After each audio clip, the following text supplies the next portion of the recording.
say man, amen, say man. Thank you for tapping into another podcast.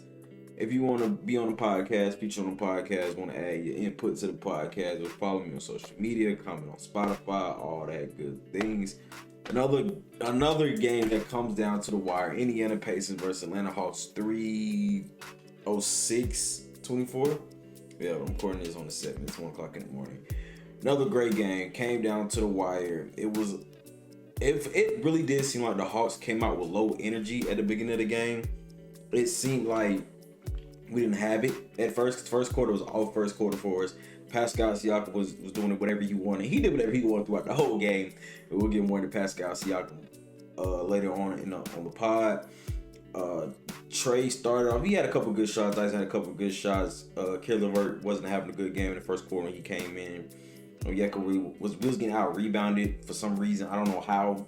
When they're not, it's like versus Milwaukee too. I mean, Milwaukee's a little bit different. They got Brook Lopez and Giannis Antetokounmpo. Beyond, I mean, Brook had 12, 13 rebounds last game as well. But we did tighten that up though. We was getting offense rebounded. We couldn't crash the glass. The energy just felt flat.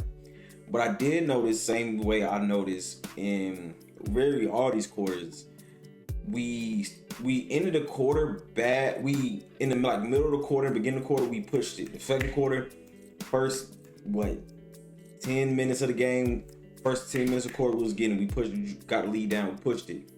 Third quarter started off fast, but we ended bad. But the fourth quarter a little bit different. We started off bad, and then middle quarter picked it up, and then we finished it off with the victory. The one thing I did like that it was fight, with the low energy they had in the game. They finished the quarters bad. That's one thing the Hawks have been doing bad this year, which I haven't really liked, because I always said they'll be playing good and then they will mess around and play bad, and they'll give a big lead. They'll go about 15, 20 points, and then they'll give up a big lead and just get ran down and they lose the game. But we did end up winning this game, which was great. The defense was not the best. We forced TJ McConnell to take some bad shots. Jarice Walker took some bad shots. Thomas Bryant took some god-awful shots. If I was a Pacers fan, I would be like, what was he doing this game? It was not good. It was not good to see at all. But let's get to some of the stats. First, we're going to talk about the box score, and then we're going to get into the play-by-play stats, some of the lead change, things of that nature. So again, thank you for tapping into the podcast. You guys, exactly what you say. He had a plus 16 this game, 11 points. Didn't shoot great from the field, but he did shoot great from three. Shot 3 for 3. I love the confidence again. He was playing. He didn't really have a great game until the fourth quarter. He had two straight threes, and he was just balling. And he really kept us in the game in the fourth quarter when Trae was on the bench. He kept us in the game, gave us that little push that we needed, because the Pacers were actually coming away with the game for a minute in the fourth quarter. They was gonna pull away and win the game, but then we ran him down. My boy George Niang, who had an amazing game, had another 20-point game, but this is probably his best game he done had. He only had -1, but because Pascal Siakam was on the court, a lot of times he was on the court. But George Niang, 24 points, 4 for 8 from 3, 10-15 from the field. Great game. 5 rebounds, 6 rebounds total, 5 defensive rebounds, 3 assists. Great game. His pick and pop ability is just amazing. Trae really ain't had a pick and pop player since John Collins, and then even John Collins, he went from a 37, 38% 3-point shooter, a 31, 32, so it changed real fast. But of course, John Collins can actually roll too, so that was a big difference. I do want to see Trae have the ability to have somebody that can pick and pop. Roll and pop. I would love to see that. But yeah, his ability to set them screens. He actually sets pretty good screens. Even though some of them don't be full body screens, sometimes they be little slip screens. Sometimes they be quick ghost screen or brush screen, get open right quick. But I do love the way he sets screens, and I do love the way he's able to get off early up into them screens and be able to get them quick shots, or Trae can get, get cooking when he was doing. But George Niang had a great game. Muhammad Guy, plus 6, 4. He only had 4 points in this game, but I feel like his awareness of the game is getting a lot better. Yes, he didn't just have great counting stats. He had 5 rebounds, solid 3 steals. He had another good block I seen during the game. On shot 2 for 7, but his confidence is growing, which I do like. He did have 1 bad turnover. He tried to take somebody off the dribble and it didn't look good I think he was coming from the left wing. It didn't look good. Got stuck turnover. I think they scored on the next basket. But other than that, I like the confidence and the spatial awareness that he is getting, and it's making him grow. He's on a great contract. And I see the potential what Gay can give us. I really do. He can be a player that can come in, guard. He's athletic, longer wings who can come in, put a body on him, guard him with the quickness, and maybe even eventually in the future have the ability to switch onto these guys, to these quicker guards, and give them a good body, and can play the 4 or 5 for us. That's what I think the Hawks is really wanting out of him. Somebody can play the 4 and the 5 that can space the floor, that can switch on defense. I don't think like an all-around good player. Not gonna take nobody off the dribble. He can, but if he can get a quick lob, quick duck in. That's one thing I wish I would see him do a little bit more when he got a smaller guard on him. Is get a quick duck in. I don't see him do it too often, but I wish I would see it more. But again, it comes with time. It comes with practice. It comes with him having the ability to do different things. But Onyeka Okongwu had 20 points plus 11, 13 rebounds, not 4 offensive rebounds. Shot 7 for 7 from the free throw line, which was amazing. Shot 7 for 8 from the field. He had another good game. He did have some.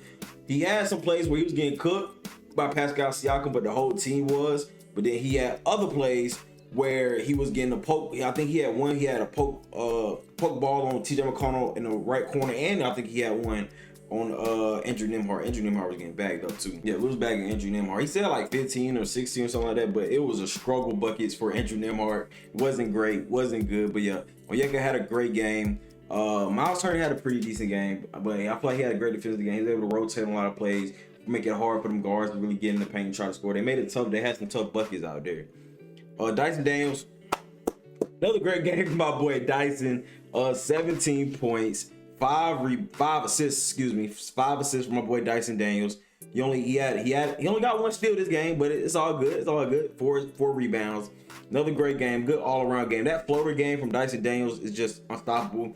1 for 1 from the 3-point line this game. He shot 8 for 12, 66% from the field. Just another great game from Dyson. When Trae's in the point game, he gets so aggressive, and I love it. I really want his offensive game growing. I want his offensive bag grow. He really doesn't have like the tightest handle, but somehow he gets open. Somehow he gets to the middle of the court, gets that floater off. Because he is a lot stronger than I think people don't realize how strong Dyson Daniels really is, especially when I was at the game. I realized like, dang, that boy looks strong. And his ability to get people off of him, throw that shoulder out, then go with the floater. I think that's some things a lot of more players probably should actually incorporate in their game, especially like some stronger forwards that can, might not have the strongest handle in the world, but such a big body, you got a guard on, you push him off, quick floater.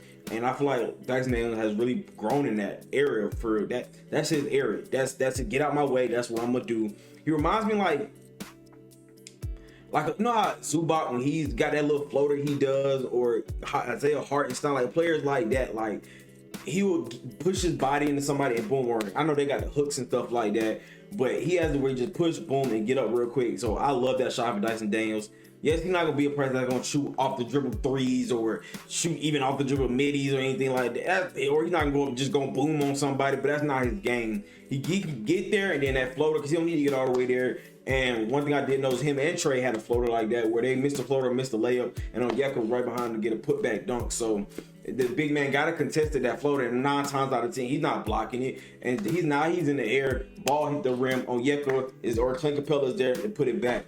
Speaking of Trae Young, he had 22 in this game, 22 and 16 with only 1 turnover. Didn't shoot too well, 41% from the field, 20%, but he did shoot 7% from the free throw line. He honestly could have got more, because it was about maybe 2 or 3 he had where he was in the act of shooting and they didn't give him a call, but then they got the other call back on the other side of the floor, which was crazy to me. But some of them he couldn't have got, because that one I remember he had where I think Andrew Nembhard was guarding. He was coming around the screen and he basically just threw his body, and Andrew Nembhard got the foul.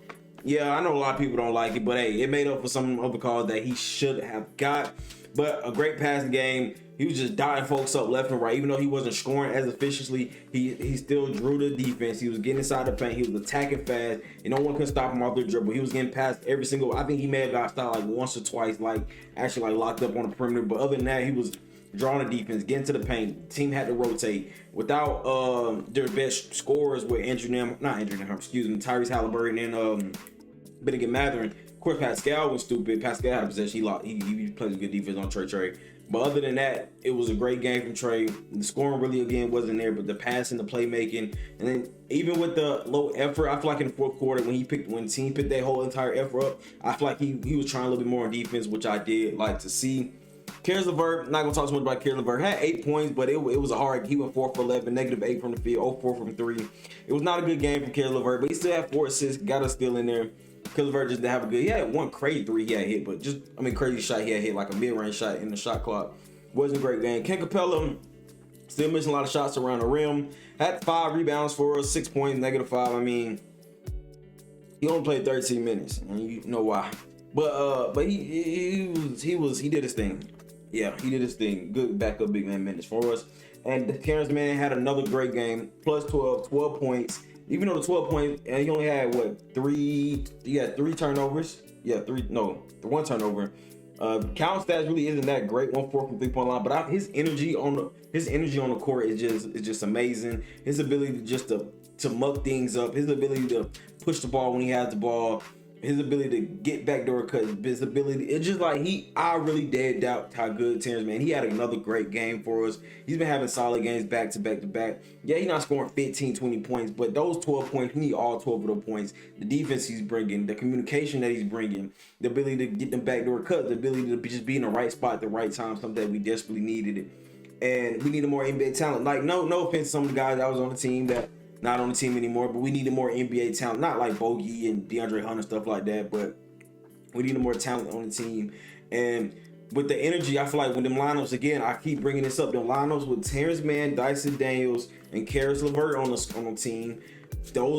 George Niang had a great game. Those line up with them three on the court, I feel like the energy, the pace just changes up so much. No, nothing against Trae, anything like that, but I just feel like it's a different aspect that we can bring. All big guards out there, they can switch everything. It's just a different aspect that we bring to the floor when all them guys are out there, and I really do enjoy that. But let's get to the other things that we need to talk about.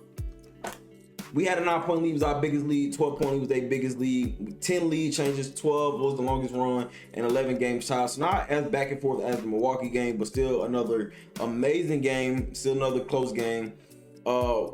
We had one more rebound. Again, they was out rebounding us in the first half, and I feel like when the energy picked up on the team, that's when the rebound battle, and we got a lot better on that end. 32 points for the Hawks, 5 steals apiece, 4 and 5 blocks. They had more blocks. We only had 8 turnovers, which is great. We shot 53% from the field, 33% from the 3-point line, and only shot 77 from the free throw, and they shot 94, but we still ended up winning. 2 more. We had 17 second chance point, 2 more. We had 74 points in the paint versus a 46. That's what I was saying about, even though we didn't have crazy blocks, Double O down there was controlling the paint, making it hard. Dyson Daniels, Terrence Mann, Clint Capella had a good defensive game as well. He was making it hard down there. Even though Pascal again had 35 of them things, just was balling, but we made it hard. Even because they had a lot of times Indiana became stagnant. One thing I noticed when Andrew Nembhard was running the point, and I see they brought in TJ McConnell like to close. I mean, it was Andrew and TJ to close out the fourth quarter.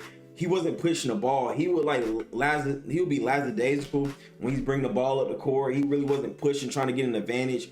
And they was doing a lot of good passing, or it was time they was doing good passing, but it's not the ball just swinging around perimeter. They really wasn't getting no penetration, and you could tell without Tyrese Haliburton being there and Benedict Mathurin another score, they really couldn't get penetration how they wanted to, and there was a lot of bad shots at the end of in the shot clock, or just praying that Pascal Siakam made a crazy shot, or they had a couple good cuts from not Andrew Nembhard, but what's the guy name? Why can I think? The other guard they have on their team. I cannot think of his name right now. Why am I following on this? Aaron Nesmith. I don't know why I couldn't think of Andrew. Aaron Nesmith had a good game as well. He played some very good defense too. He had a couple good points, but yeah, I did notice when they needed to bring in TJ McConnell to help out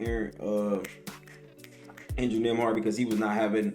He had a decent game on stats, but if you watching the game, he really didn't have a great of a game. He did some good shots, but he didn't bring that pressure. And then when we didn't bring the pressure that he really needed to, we had 11 fast break points to their 12, and that is around the stats for the team.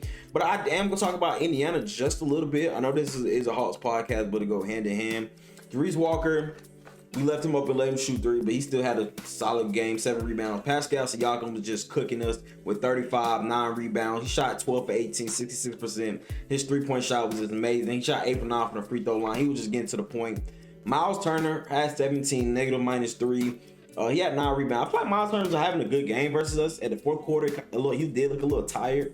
I don't know if he just came back from injury or something like that, but he did look a little tired in the fourth quarter. Don't think like this, like that we took the energy that they was playing how our energy was in like the end of the game in the quarters, and it reversed. Like, we was playing with more energy, we were playing with a better pace, and they wasn't.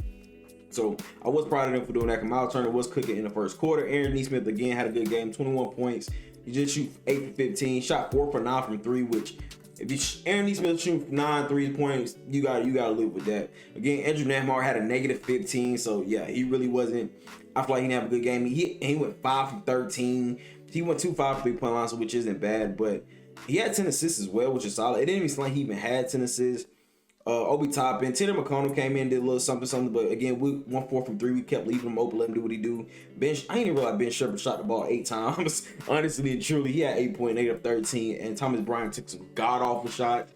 Don't know what Thomas Bryant was doing out there, Indiana fans. If this is what he does on a daily basis, why is he getting playing time? I would have played Tony Bradley or something like that. He should never get no playing time, if you want to be honest, but good game for the Hawks. Solid game. That's one thing I really wanted to deep dive into this podcast, if you're listening or watching, was that how well that the energy changed when we got them certain lineups in, and how we just took the energy away from Indiana, because they had the energy. They had, even though again I know they weren't playing with Tyrese, they didn't have their best player, or they have their best player, or Benedict Mathurin.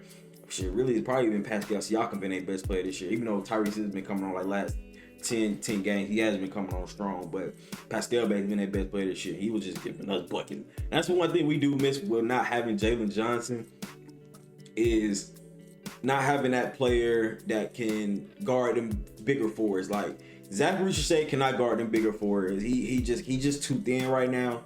He doesn't have enough weight on him. Maybe Pascal 5 years ago, but this new version of Pascal has a lot more weight on him, a lot stronger. He's just not Mr. Spinny Man anymore, even though he does still do a lot of them spin moves. But yeah, he was cooking us bad. We had nobody to guard him. Gay had a couple good possessions. It just wasn't enough. But Onyeka, he was start guarding for the quarter, and you know what I'm saying, slow him down just a little bit. Yeah, that's where we really miss Jalen Johnson, really, because Zachary Shea ain't there yet. We don't have DeAndre Hunter here no more. Larry Nance probably would have been maybe a decent defender on him, or just give him a different look maybe. But that's what we got. That's what we really wanted from guys. He come in and stop them type of forwards that, because Pascal Siakam still got a long arm, he still stretch Armstrong and come in and stop the type of players. But he isn't strong enough yet either. That's a lot. We don't have like no bigger guard. Like Niang is a little bit stronger and bigger, but he can't move like he used to. It never was that quick either. But yeah. So MVP for the game, drum roll. My MVP for the game, Trae Young had a great game. Don't get me wrong. That man went stupid this game. But I really feel like the MVP, I don't know what should go. I'm gonna give it to Dyson Daniels. I feel like them floaters. I know. Maybe he didn't have no crazy playmaking turnovers this game, but I feel like he kept us in that game in the fourth quarter when Trae was sitting. Zachary Shea, no, Jordan Niang. I'm sorry, Jordan Niang, the MVP. I'm sorry, he did though. But Jordan Niang and Zachary Shea had that point. They hit like back to back threes, and it was crazy. Jordan Niang had a great game. Dyson Daniels had a great game. Jordan, you can go with Dyson, George, Onyeka, Trae, any of them. You can go with any of those guys, but I think I'm gonna give it to Jordan Niang. That's the MVP for the game. Hey man, say man, tap in for more videos, tap in for more podcasts. Talk to y'all later. Wow, I just moved the mess out of the camera. What am I doing?